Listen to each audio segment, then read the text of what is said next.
Awesome. So, do we just get started? In a It's the first time world. in a world where geeks get together to talk about the most random bullshit stuff of the week. Where files are stored in a Nova place. That anyone can technically access. You There's nothing classified here. Everything's labeled, but the nothing can be Nova found. files. But good luck trying to find anything specific because we just go all over the place. It was also labeled in an ancient language by the aliens that visited long ago. All right, that's gonna be our next intro for the next session, obviously. In Yes. a world where stuff happens. A So bunch of people geeks are get together to unfamiliar. talk about it. Talk about stuff. This is another one of our podcasts, except me and Dillon don't usually. We're not part of it most of the time. And you know what? The more the merrier. And today's topic is going to be really, really interesting. I already shared it with you. But before we get into that, how about we just do a general round of intros and we can talk about something that's happened recently in the geekosphere, and then we can move on to the main topic. Yeah. All right. So for those of you who don't know, this is the Nova Files podcast, where we just get a bunch of different people from the website together to talk about the most random geek stuff that we can think of and enjoy talking about.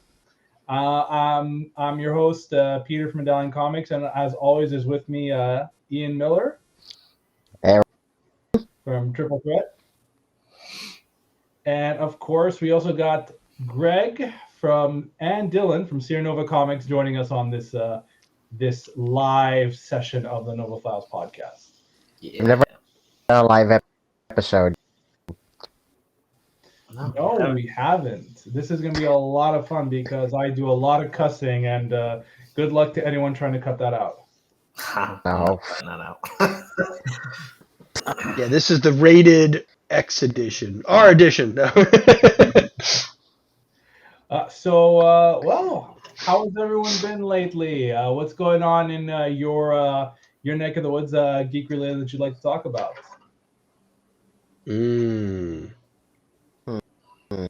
Well, how about I give it a start? So we got the tragic news this week of one of our favorite Power Rangers having forever joined the morphing grid. Yes. Yeah. Yeah, that was crazy. Yeah, Obviously, that's how that happens, but like, you know, for this session, I got out my little Dragon Zord, got my Green Ranger up there, my Ultra Zord, so I'm just paying respects, you know. But yeah, no, it's like that's the thing when it comes to like celebrity deaths. Like, I never believe them when I first see them. Like, it's like, oh, this is clearly like another prank. How many times did Stanley die before Stanley actually died? yeah, they said that about like Bill Cosby and stuff, but I guess people probably don't care now. Yeah, let's not push the Cosby button. Yeah, Dylan's frozen, by the way. So I know, the news was so shocking. Yeah. Yeah. Yeah. Yeah. And Black Adam, I haven't seen that yet. So. Oh, I saw it. You know what? I've got to say, it's good. It's perfectly fun movie. It's like, it's a dumb comic book movie, but it's an enjoyable dumb comic book movie. I agree. I thought Dwayne Johnson portraying Black. What? And portrayed a very. I thought he did. A lot of the characters were fine. Problem in my head, I know this is the villain. Ian, you're cutting out pretty bad, man. Maybe it's when you're like putting your hand near the microphone. Can you hear me now? Yeah. Maybe call. Jesus. Yeah, that actually worked. Somebody else that had a issue, they just called me, and then I just held my phone up for a good Oh my 30 god. minutes. Lord. Well, try again, Ian. Yeah. Hello? Yeah. Hello? This is so embarrassing. Yeah, we're all men here. We know how sometimes performance anxiety can get to the My best of us. God's sakes.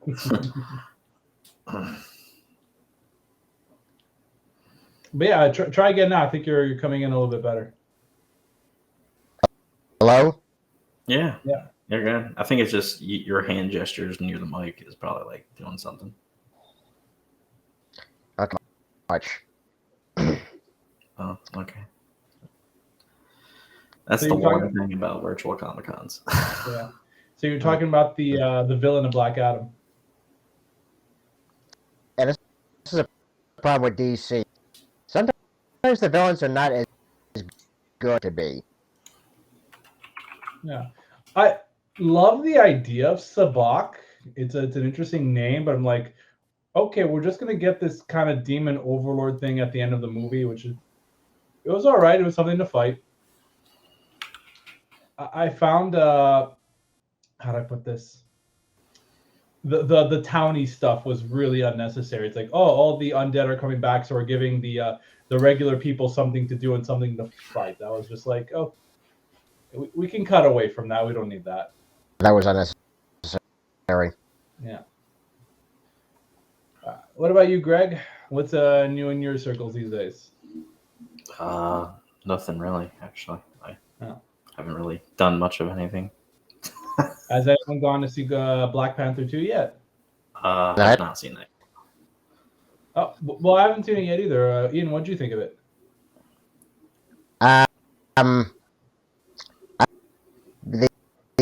The first act, I would say the last, maybe clearly, were Chadwick Boseman, which is Yeah, Ian, which is fine. I don't know if you can switch to another mic. It's like we're getting every third word. Yeah.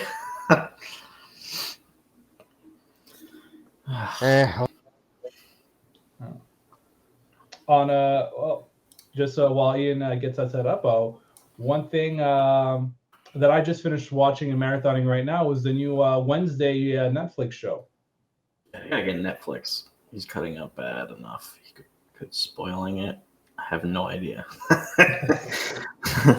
Yo, is Dillon gonna come back, or are you just gonna be haunting the chat? I don't know. Like, we introed him and everything, and he just like boop, gone. But yeah, no, I just finished. Introed him and everything. Oh, there he is. Yeah. Now, I don't know what happened because my internet was still working, but like all of my 357 windows that were open froze. I don't know why. I all Why that you're 357 windows from? all 1,000 tabs simultaneously and all of my 300 open windows froze. I don't know what the issue was, but after I closed the whole computer down and turned it back on, it seemed to work fine. So, with the one window. Yeah, I think you answered your own question there. Yeah. So, yeah, but anyways, yes, Wednesday. I'm not done with it yet, so don't spoil it. But I've been like flying through it. I watched like it's gonna be like 5. What episode am I on? 6? How have you watched that? You haven't like finished the Marvel shows and stuff. Because I don't have Disney Plus. Like when it was on Netflix, like. What? Oh no, that's because I didn't have time when they were on Netflix, and I watched a huge chunk of them, and then they took them off Netflix before I could finish them. Even though they say Netflix in the beginning of them, and Netflix should have had eternal rights to those shows. It's so stupid. They're like, let's make a deal with Netflix, but then when we're really angry and want to make our own streaming platform, we'll take it from them. Speaking of those shows, though, it's like I actually still need to finish them. I remember I watched the first season of everything, the second season of Jessica Drew and Daredevil, and then I just kind of forgot about them. Like, Did you say Jessica Drew?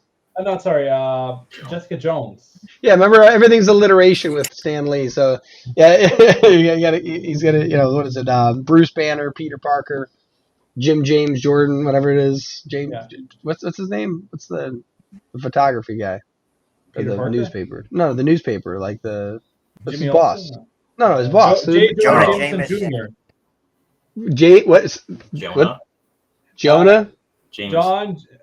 Yeah. There's three J's, isn't it? In the three Yeah. names? 4 because there's a junior in there. Yeah. Oh, really? Jonah Jameson. James Junior. Jonah Jameson Jr. Okay. J. Jonah Jameson Maybe Jr. all of his characters are alliteration, like all the main characters, so that it was easy to remember, and that's why one of his old Hulk comics had Bob Banner because he like messed up the name. Yeah. Also the color, because remember, the first Hulk comic, he was gray. Yeah. That I think the green was the misprint, and then that people liked it, so like, we'll just keep it green. And that's also very thematic for Wednesday, so we'll leave it at that. Yeah, she's allergic to color. But no spoilers, but I just finished watching the season and I thoroughly enjoy it. I think, the Addams don't really need to be that serious. Like, it's always been more of a comedy vibe, but it works. It was fun. I like it because, ironically, just yesterday I was talking about how they don't really make movies like The Addams Family or Ghostbusters anymore, where it's like a multi-combination of like if you think about Ghostbusters is a drama, comedy, sci-fi, fantasy. Mm-hmm. It's that intense. Like, it's science fiction because they're using scientific things to capture ghosts, which are supernatural, with gods in the fantasy world, with comedy because like the whole team's humorous, with drama between the love interest and romance, like a rom-com. Like, it's insanity, like how open-ended it is. And it's the same with like the Addams Family. It's like a horror comedy drama, kind of thing. And it's like I really wish they would make more content like that because that stuff was universally likable. And so I was very excited when I saw that Wednesday trailer, and I'm like, oh my god! Like I remember someone saying that they were making this Addams Family thing, and I remember seeing the characters, and all of a sudden I'm like, oh, it's on Netflix. So I was like, I started binging that. Was it yesterday or 2 days ago? But yeah, I was trying to think of another one that was like that. Even like the old family, like just like the family fun movies, like Uncle Buck.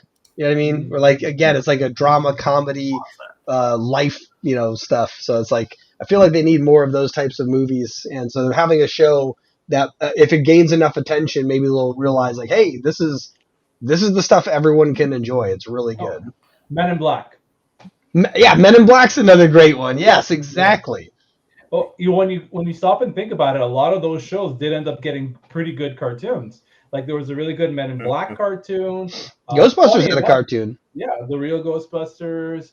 The Addams Family had a cartoon too. Yeah. That was great. That was a lot of fun. Yeah, I was gonna say, like, that's awesome. You know what bad movie had a cartoon that was actually better than the movie? The Godzilla Fantastic Four? Oh. Godzilla the animated series. I don't remember. Yes. So first off, I have like almost all of the old VHS tapes back to like the 50s movies. I've seen all of them except for like 2. I actually went through. So there are like 50 Godzilla movies. I don't know if anybody. I have an entire Notion page dedicated to the Godzilla movies just because I was trying to figure out which ones I didn't see, and the only ones I didn't see, I don't even really count one of them. Where is it? I want to look this thing up because I got them all saved. Yeah, this was like a pretty intense movie list. There it is. Yeah. All right. Here we go. One second. Let me share my screen real quick. Share the screen. Where is it? Godzilla. Here we go.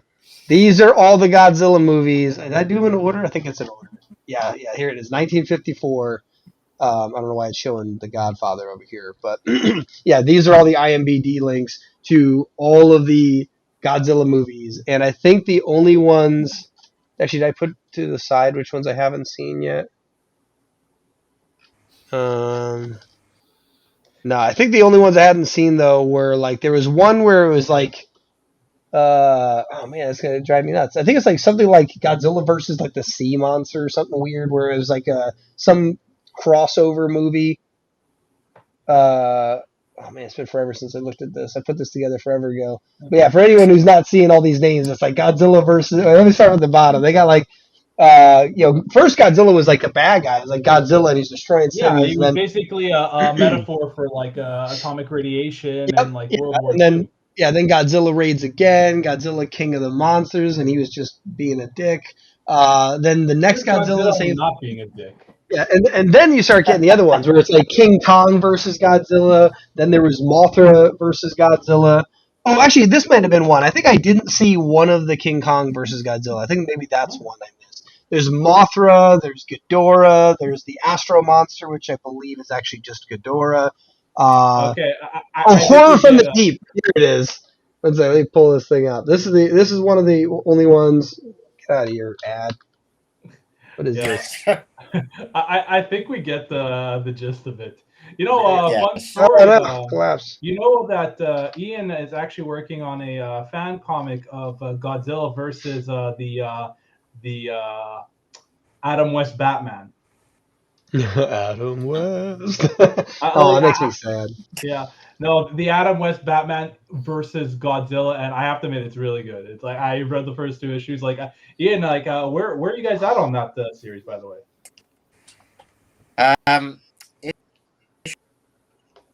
Issue 3 has been written, and the lettering. I don't know when the release date is yet, but it's coming soon. All right, well, send it my way when it's done because I thoroughly enjoyed that. That was a lot of fun. But Absolutely. Yeah, Godzilla is definitely in the public domain, having its first release 1954. I think or it's either that or it's like a year away from it. It's like it's either in the public domain or it's like right next to when it's supposed to be released. But yeah, it's such an old story. It's been around forever. I've got so many Godzilla toys. I love those new movies that are coming out. I think that like he's like all like the kaiju stuff. Like that stuff's really cool. We were talking with Eric earlier about that, but yeah, like there's like so much to play with because you can with basically kaijus you can just take random monsters, smash them together. Like I got a new one, you know. And so it's so much fun. you can have a real monster mash with it and everything. Yeah, it's a graveyard smash. Yeah, but 100% honesty, if you have not seen the animated Godzilla cartoon based on the original, not the original movie, the 2000 Godzilla movie, the American one. Oh, okay, that's why you're saying that. Yeah, that movie was garbage. Yeah, it was total garbage. But the cartoon is actually good. Like even Japanese people said, actually, this is way more in the spirit of what Godzilla is because you have a new Godzilla who's like the egg that survives at the end of the movie, and he actually starts fighting off all the other mutations that have been showing up. And then there's an entire arc with aliens who take the corpse of the original Godzilla and turn it into a Mecha Godzilla. And it was great. It was freaking awesome. I haven't seen all of it, but I definitely remember seeing the cartoon, and it definitely was better than that garbage that they turned into movie. Although, like I said, I have all these Godzilla toys. I do have that Godzilla toy. I have a huge one. I think it's like can't I back up far enough? Like where's the camera? I think it's like this big, like tail to nose. Yeah. Like it's like a huge Wow. toy of it. But it's a toy so big it might as well be paying rent. Yeah, right. But yeah, like those things were like what's it called? The new movie, the King of the what was the new one? I forgot. Godzilla. There's the first one. No, it's Godzilla, then Godzilla versus Kong. Godzilla. I think it's King of the Monsters, right? Is that the new one? Yeah, it's the one where he fights Ghidorah. Yes. Yeah. Okay, I was trying to remember the name of it. Yeah. So like that, like so. First off, if for anyone who is like a huge Godzilla fan, like I showed you, there's tons of these monsters that he fights for like the last 100 years in real life, and so literally they mention at one point as they reference the frozen Ghidorah.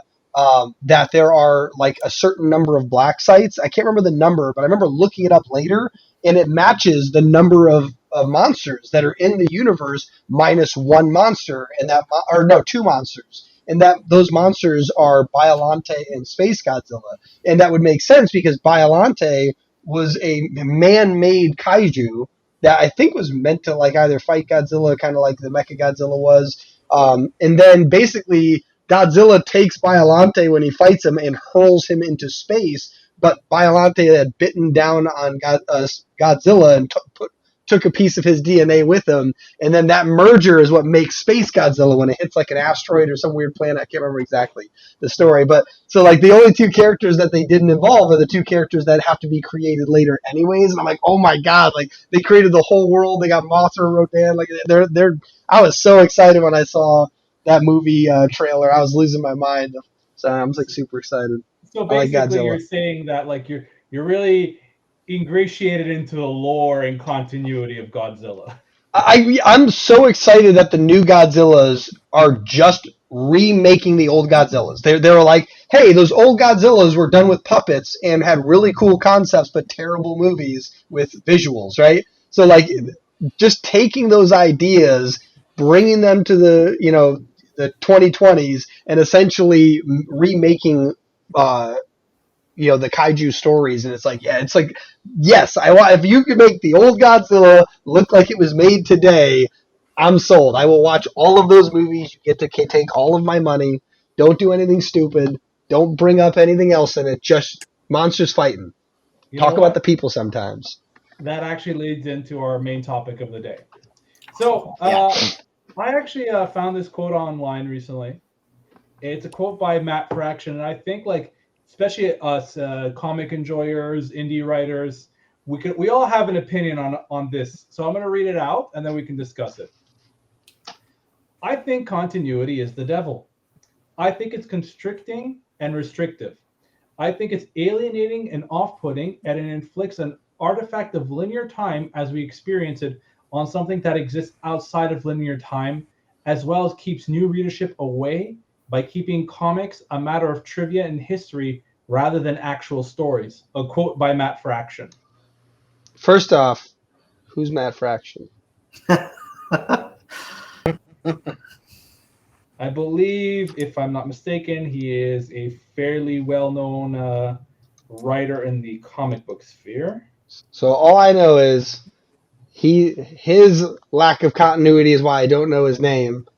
And the other part is that is the stupidest thing I've ever heard, because that is so here's why that's stupid, and I mean objectively, not subjectively. It's not my opinion. Objectively, that is a stupid idea. And the reason why is when it comes to business, period, the thing that customers buy most, beyond price or anything else that anyone will ever tell you, are convenience and consistency.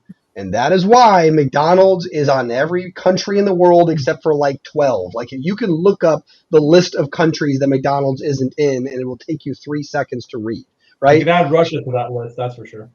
Actually, I think they're still open there. They're just not technically connected to them. But yes, the fact that there's 2 other countries that are like that. There's McDonald's there, but they're technically not associated with McDonald's. That's how prominent they are. And the 2 things they offer are convenience and consistency. And so I don't care if it's entertainment or if I'm buying a phone, like a piece of technology. Consistency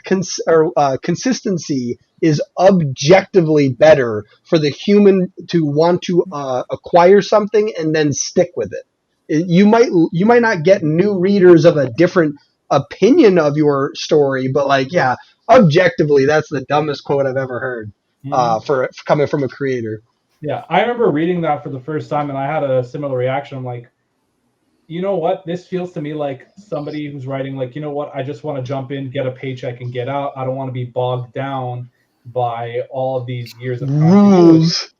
Yeah, and I think that's an inherent problem in the Western comic sphere, in that, how does it work? You have your well-established brand, and you bring in new writers to continue those brands. But the thing is, and we could all attest to it, we come in with our own ideas. Writers, indie writers, we all have the ideas for our own characters, our own stories, our own scenarios. So then if you put somebody like that to write something that's already established, you kind of want to break it and bring in your own set of toys. Yeah. I was just gonna say a quick thing. Is the word that came to mind, canon, right? The fact that is an important word is already evidence that that's the case. The fact that people complain that it's not canon all the time is also just proof positive that it's people don't like change. And if entertainment is supposed to be escapism and you're forcing me to strain my brain to consume it, you're already defeating the point of entertainment. You kind of lost me on that one a little bit.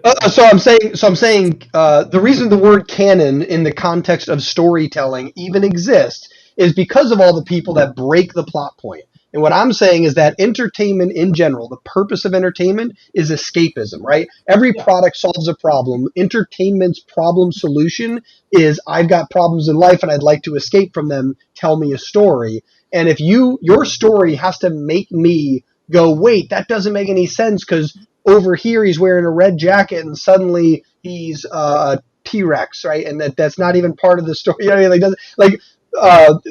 The movie, what's it called? Hobbs and Shaw, like from the Fast and the Furious franchise. I watched that, and there is a hilariously contiguous scene that happens where The Rock is running. It starts off at midnight with rain. The next scene, it's like daylight. He's in shorts. And then the next scene he has no he has a shirt when he didn't have one. Like it doesn't boots are on. It doesn't make any sense. It is all one continuous scene where he's running. It shows something, it goes back to him. It shows something, it goes back to him, and each time he's wearing like different clothing. It is the most incoherent scene I've ever seen in a movie. And like that's the type of stuff that like the movie was semi entertaining, and then that scene happened. I'm like, what the hell? Like other than maybe like an intentional breaking of canon or breaking of continuity to draw my attention as like an unexpected twist. I just like it just seems so strange to me that someone would intentionally make entertainment uncomfortable when the purpose is to be escapism. Yeah. Well, from my understanding of the quote, the problem is that everyone just wants to reset back to normal with comic books. Like if you've read anything in the last like 10, 15 years, it's like, what did Spider-Man go through, for example? He got possessed. He started a company. He became a multi-billionaire. He started which he went back. Then he lost it all, went back to school, started from square one. And I think he's working as a pizza guy now or something. That's crazy. I didn't even know of any about that stuff. That sounds ludicrous. And what is he like? I don't know about the pizza guy part. I'm just making that part. I'm making up, but I think that's what's going on.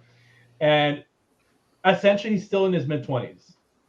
Yeah, that's why like it's not so much that you can't retell old stories, but like I mentioned before, like the Addams Family and Ghostbusters, they were created from nothingness, right? Like they weren't there, now they're there. And I think the problem is that there's a lot of creators like that quote. What he's probably saying is like it's okay to tell new stories, but then he's using it in the context of taking something that already exists and then retelling it again. But he's not taking like the Grimm's tales that were written like 200 years ago. Right? He's taking something that we like actively. There are living people who were around when the first issue came out, and now you're trying to like destroy this legacy that's been built around them just to get new fans. Like that doesn't make any sense. Like why not create a new character? Like exactly. like tell a new story. But the problem with that is that the comic book industry doesn't like new characters. We just like having our main core established characters. Every so often there's a new breakout hit kind of character. They do well for a while, but then they kind of fade back into obscurity because we always got to go back to Bruce Wayne. We always got to go back to Peter Parker. We always got to go back to Clark Kent and set them back to level one. They get up to a certain point and then they have to always go back.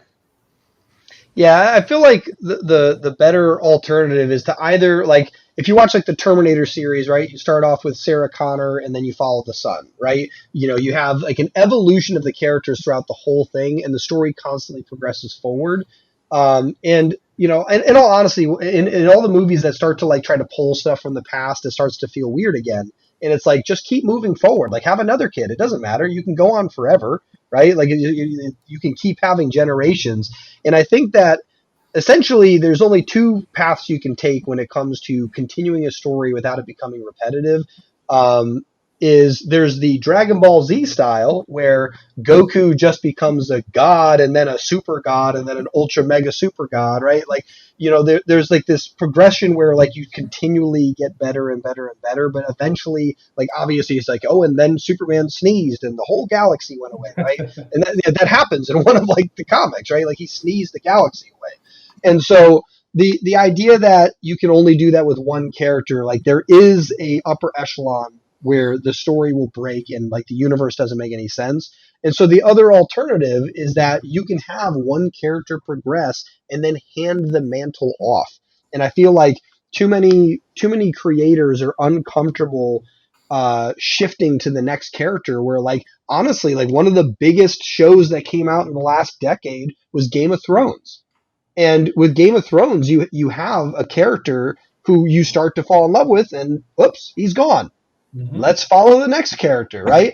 And like that's something that Greg and I, with our storytelling, like, that's what we want to do is we want to be able to move on to the next character, and it's okay that the old character's dead because the cool thing is you can always go back and look at them. I don't need to remake them so you can rewatch them, right? Yeah. Unless it was like again like the Godzilla where like in the 1950s it was puppets, like let's make them look like real lizards, like that's a huge difference. And in that case you're not trying to change the story, you're trying to retell it remastered, and people love, like I would buy Ocarina of Time if it was remastered to the newest version, like to the newest console, because Oh the yeah, story definitely. was great. I just want to see it look better. Another good example of this kind of storytelling is going to Star Trek. Star Trek is always that established brand, but what do you get? You have the OG Star Trek, you have the Next Generation, you have Deep Space Nine, you have Voyager, and then take it or leave it, you have the newer stuff like Picard, Lower Decks, Prodigy. Some of those I like more than others, that's for sure. But it's always in the same universe, but we're always moving on to the next thing, the next story, the next part of it. Star Wars is starting to do that. They're finally realizing, we can tell stories that are not just about the Skywalker clan. Like, The Mandalorian was freaking amazing. I loved it.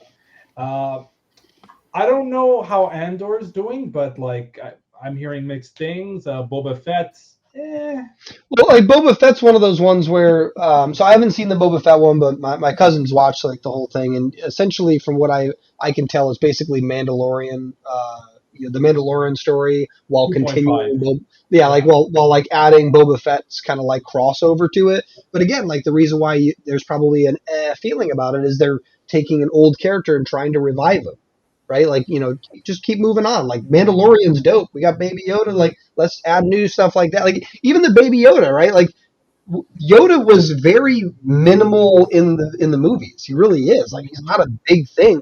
He's a big deal because he has a few key lines. Like there is what is it? Do or do not. There is no try. Right? That kind of stuff. But like other than that, he's not in the movies that long. And so having this little Baby Yoda little nod to the old guard, right? That's fine. But like yeah, Yeah. when you're trying to drag a dead body, like actually the best example is when I forgot the actress's name, but Princess Leia, when she passed away, Carrie like Fisher. Carrie Fisher. Yeah, thank you. And so, like, basically, there's a scene where she gets blown up from the spaceship and she's Oh floating my around God, space. that's That would have been the perfect ending, and Uh, instead they're like, let's bring her Fly. back and do like flying and stuff. I'm like, no, like nobody wanted to see that. It destroyed so many. It opens up so many plot holes from past movies and stuff, and you're like, I don't understand why you couldn't just let that go and move on. Like she's dead in real life, and now you're like hologramming her, like we're gonna go watch a Tupac concert. It doesn't make any sense.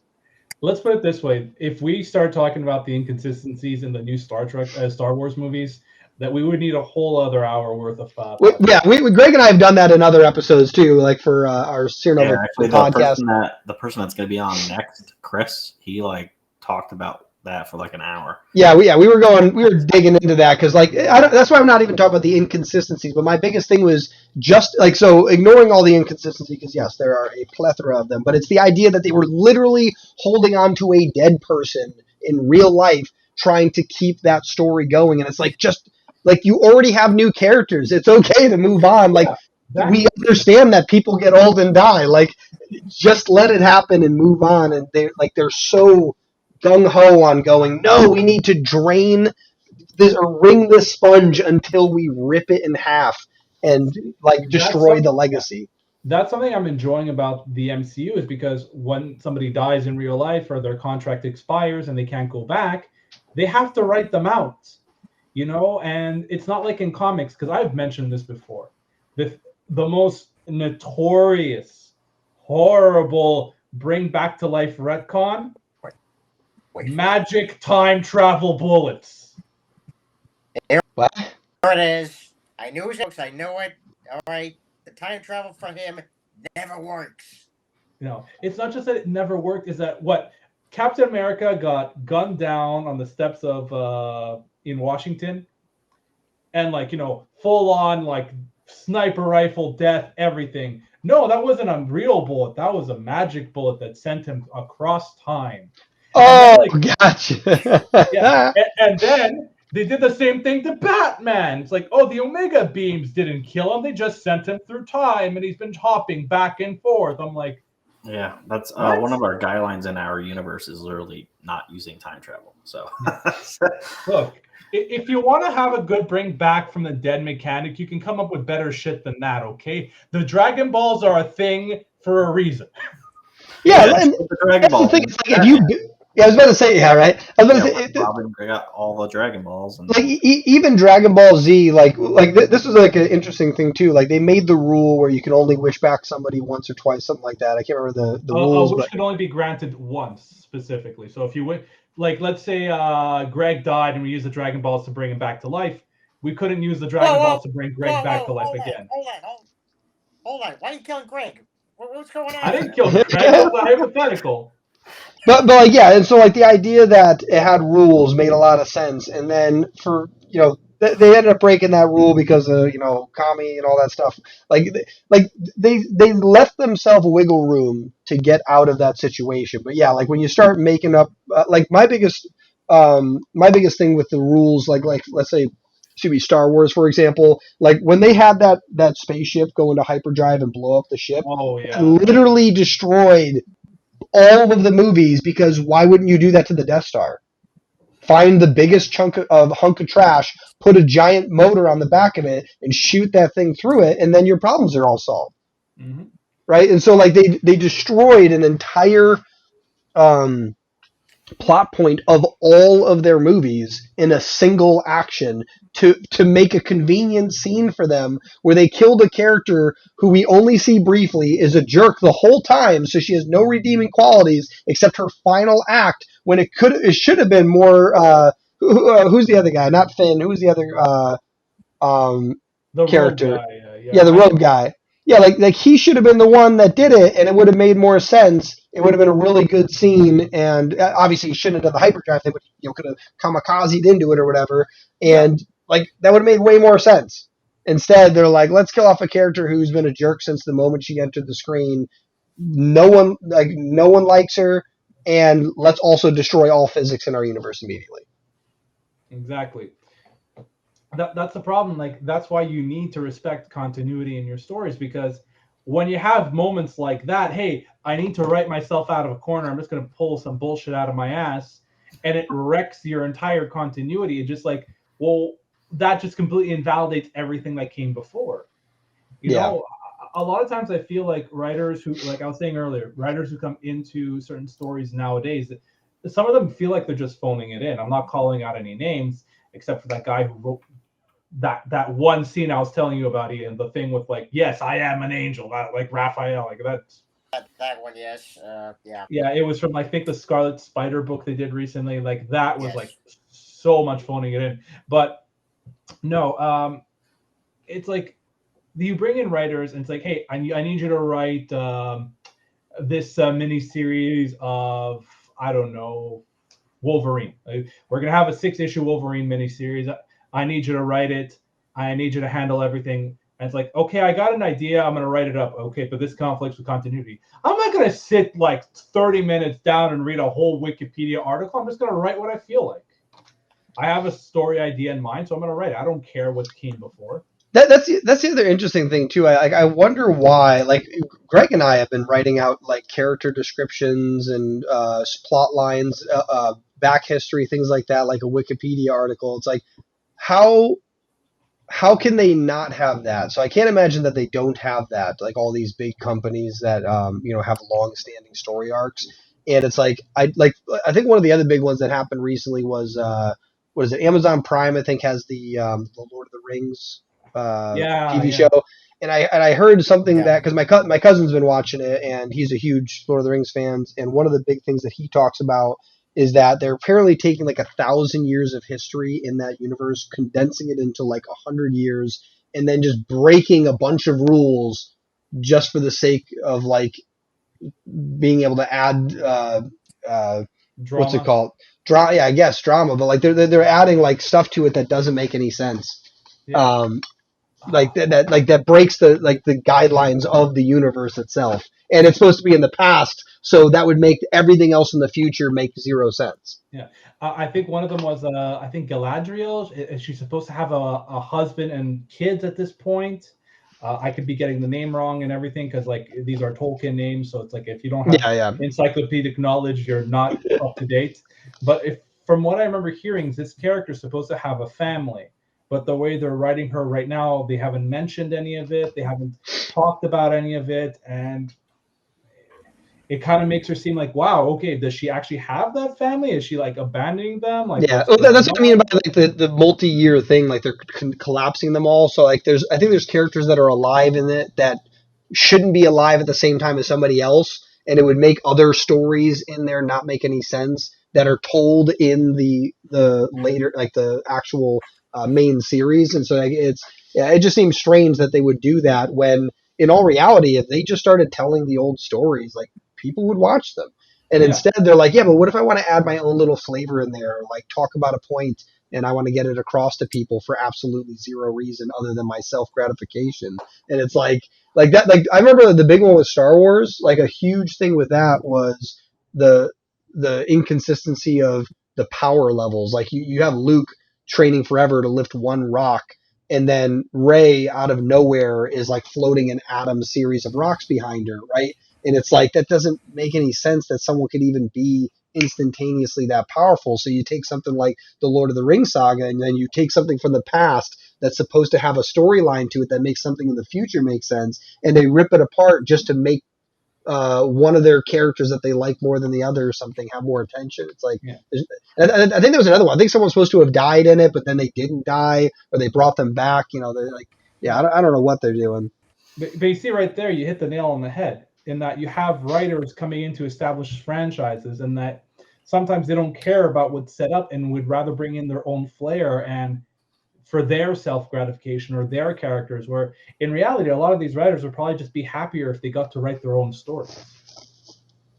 Yeah, and that might be the case too. Is that they would like to write their own stories, and basically they get hired by a company. They're like, I got a big story to tell. It's like, too bad, we're working on this today. They're like, well, whatever, I'll write it my way then. Yeah, and they're like destroying classic stories. Mm-hmm.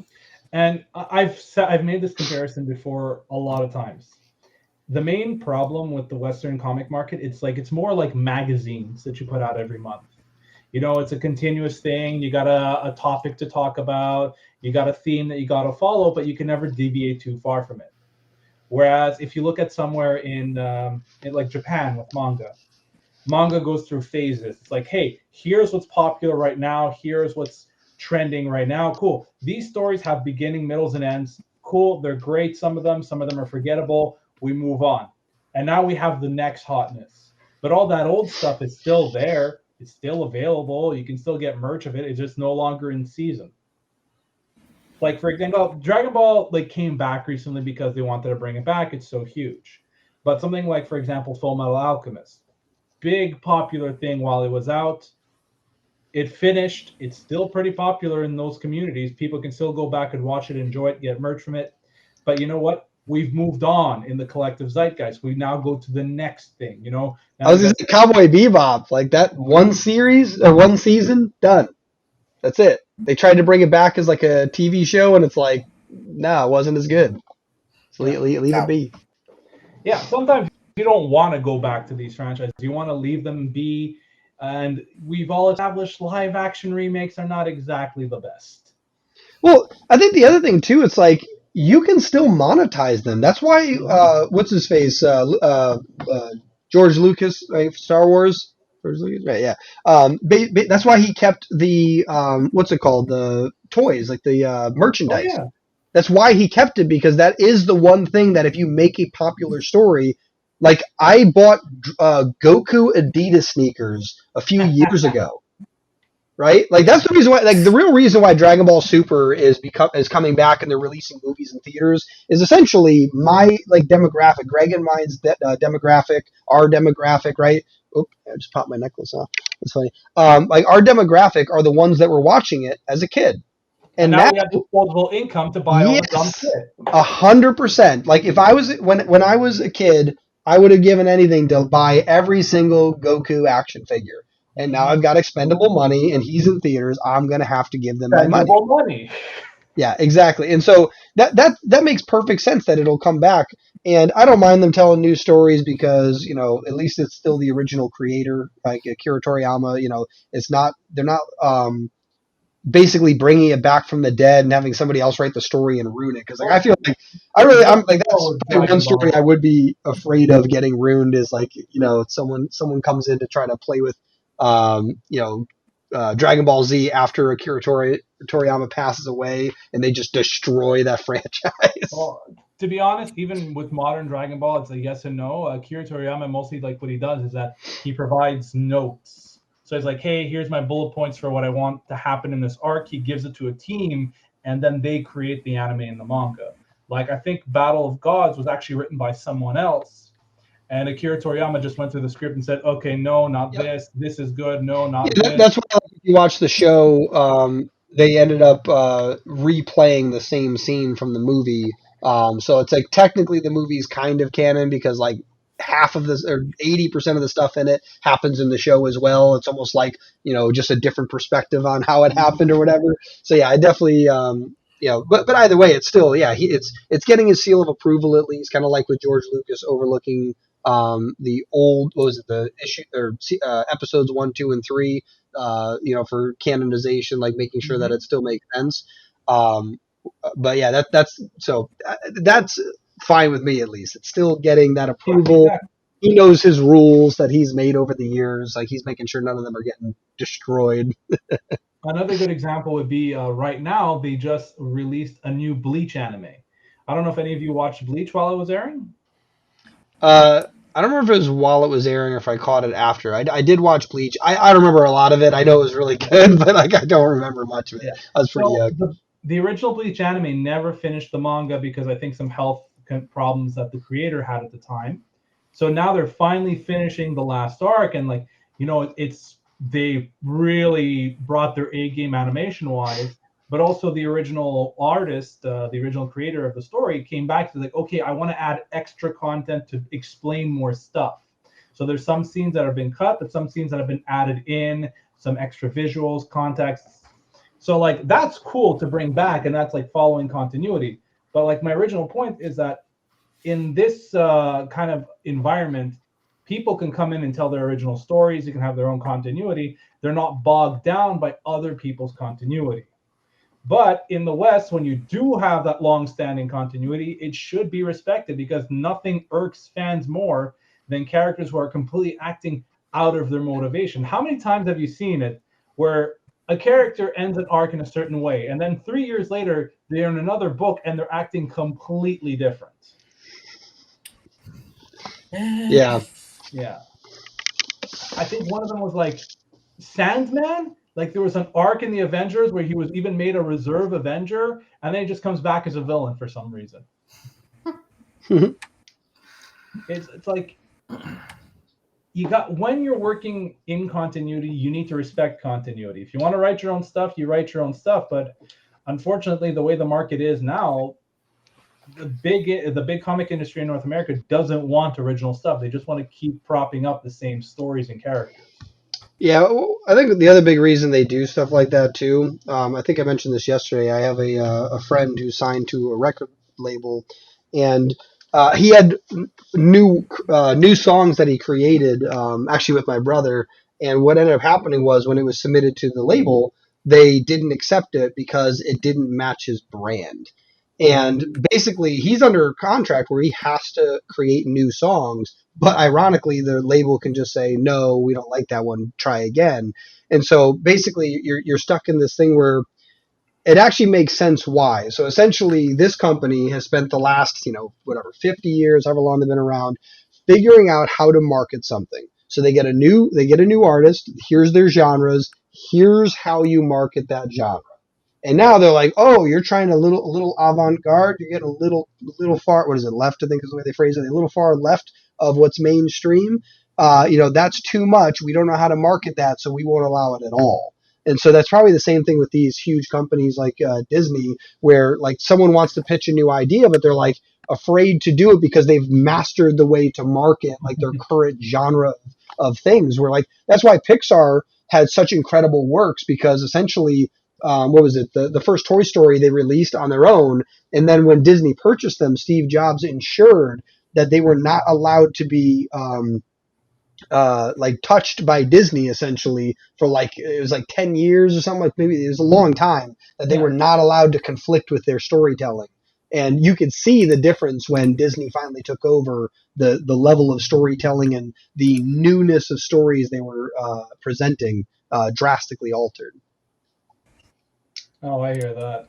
You know, that actually reminds me of speaking of Disney. That brings up a very interesting show and a very interesting story from recently. Have you heard of a show on Disney called The Owl House? The Owl House? Yeah, it's a pretty good kids cartoon, for example. I So have not. what happened was, like, after the second season, Disney says, you know what, this show doesn't fit our brand. We want to cancel it. And it was very popular with the fan base online. It was fairly popular how it was doing. So they fought and they fought and they got a third season, but instead of being a full third season, they shortened it down to like, I think 3 or 4 45-minute specials. So finally, the first episode of the third season of those specials came out, and it did gangbusters. You know, they looked at it online, the amount of viewers who were watching it live. They looked at it on broadcast time, how many people were watching, and you have people at the higher ups who were literally saying, "Oh no, this show's actually popular."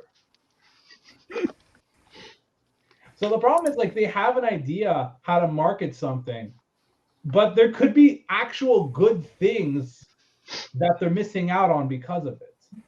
Yeah, that's true for like any business too. Is if you're not growing, you're dying, and that's why was it Borders? Is that the one that closed for the bookstores? Right, they never went online, and by the time they finally attempted to go online, it was so late because what was it, Barnes and Noble or Amazon obviously like took that market over, but even Barnes and Noble finally stepped up and they're like, all right, I guess we'll put our stuff online. And so yeah, by the time they tried to get on, like there was nothing left for them in the online market. And so yeah, they got shut down. You know, even Barnes and Noble is wise enough to go, okay, like how do we get people to come into the store? Like let's hook up a Starbucks. People, you can't get Starbucks at home the way you get it at a Starbucks store. So why not just add it to our bookstore? People like to read read books and drink coffee. And let's put that together. That's going to work out really well. And so that's the one reason they're still in business, is that little partnership they made. But yeah, I definitely agree that if you don't adapt constantly, you will eventually die. But if you built up a tall enough tower, it just takes longer to happen. That's why there are, like, what is it, GE for example? They've been around forever. And essentially, I love to read coffee and drink books. It's like that literature tastes good. But what was it? GE very recently sold their light bulb manufacturing business. Like that's literally what it was created from. Like I don't know if you guys even heard about that. Like they sold the part that made them who they were because they couldn't afford to keep it up, and it's because they stopped being as inventive as they were. That's the whole reason they exist, is invention. And so, yeah, I feel like a lot of these creative platforms have forgotten how to be creative. They went full business mode and no longer attempt, to try new things, because I think the biggest reason is likely the fact they're publicly traded, right? Yeah. They have to make the stock ticker go up. If it doesn't go up, they get fired. And so basically they're being rewarded for what they're doing, and they're going to keep doing it that way. And this is why, and I've said this many times before, Ian has said this many times before, that's why consumers should invest more in indie projects. Yeah. Because you know what? We're putting out original stories, we're putting out original characters, and no one's telling us how to do it except ourselves, whether that's brilliance or shit. Or Greg. Greg will tell you. Well, one final point. When we kill our characters, they stay dead. Unless we ran out of ideas and bring them back, Yeah. fiction. Or we're telling a zombie story. Yeah. I'll never do that either. So Yeah, as an eternal quote from Marvel Comics, it's magic. I ain't gotta explain shit. All right, so I think that should be our end time for today. So we'll go around the Yeah. table. Um, just everyone say like one last thing if things are working on they want to plug before we head on out. I guess Peter first. All right. So this year is actually going to be a big year for me. I am finally finishing issue 4 of Zenith Knights, which means we're also going to be releasing the Volume 1 collection of it. So issues 1 through 4. So that will include some bonus content, and I will be very happy to have that for sale both up online on retailers like Amazon and, of course, on SeerNova Comics, where you can read it online. So make sure to get yourself a membership, check it out, and we'll be sharing a lot of behind-the-scenes stuff for this series. We also have a special issue that was made by Ian Miller and storyboarded by another artist that I know. I will plug him later. And that will be going up on SeerNova Comics in the future. That's going to be more of a surprise for later. So 2022 is going 2023 is going to be a big year when it comes to Medallion Comics. Awesome. Okay. Right now, what's going on for me and Triple Threat Comics is that issue 3 of my series Codename Hunter is actually going to be released on December 25th. So I'm finally putting the colors on that and the lettering. So SeerNova Comics is going to get that copy first before everybody else. Yeah, and I'm currently working on issue 4, with my very good friend Enrique Lopez, who is actually our inker. So I'm very excited to be working on this project with him. So a lot of exciting stuff's coming up. So keep an eye out. Awesome. Cool. I guess we have stuff coming out. Yeah, we got comics and stuff. Yeah, next year we got Mittens 2, Nightmare at Camp Lovejoy, which is the ending of the Chronicles of Horror anthology series, which I can't wait to just end it. Seer Chronicles 3 and Ink. Wow, how did I forget that one? Ink, Yeah. Ink 2. Ink And 2. that's like the first one that we're Yep. going to be doing. Yeah, so we got all that. Definitely And a bag of chips. posting that teaser of Ink 2 probably tonight. Or Ooh, Dylan, if you can help me make a teaser like that for my series, I would be eternally grateful if we can talk about that sometime. Oh yeah, definitely. Yeah, like that stuff's fun. I think it took me like 4 hours to make, or 5. No, I think 5 hours because I spent another hour later doing the lettering stuff. But yeah, it was like really fun. Like going through and like trying to really match that. And then I also found a site for what was it? Cinematic music for free, and I was like, hell yeah! I was like, somehow the music matched up to how. Oh, it was perfect. I listened through I think I pulled up. I saved the site somewhere. I'll have to give them a shout out later. But basically, I went to their site and you could filter it by not tempo pace, but energetic. That's what it was. It was like low energy, high energy, very high energy. That's cool. So yeah, Like, so I picked. Yeah, it was like very high energy. So one of those two. I think it ended up being high energy. Cinematic, because you could choose different types of genres. Cinematic just happens to be one of them. And then there was like one other option I selected. And then I listened to like 3 of them, and then I listened to the one that I chose, and I was like, that matches my video perfectly. I'm like, toss it right in there. So I was so excited about that. Cool. So this actual episode will be live on this coming Friday. I just have to, download this 8-hour video and slice it into little pieces. Go through the entire thing and then cut everything out. And yeah, so that should be fun. All right, lovely. So thank you for having us. This has been a blast. And as always, me and Ian do these podcasts on a regular basis. And obviously, if other people from the website ever want to join us, they are more than welcome. We have a blast just talking about random geeky stuff.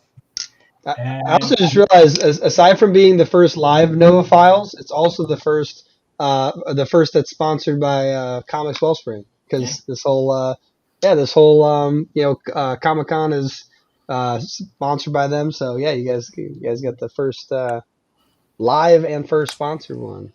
Whoa, I've never been on a Wow. sponsored podcast before, so that's great. Where's my paycheck? I love it. I love it. All right, then. So I guess we'll bow out. Yeah. I'm going to say have a great rest of Virtual Comic-Con, guys. Can't wait to work with you more in the new year. Yeah. Hell yeah.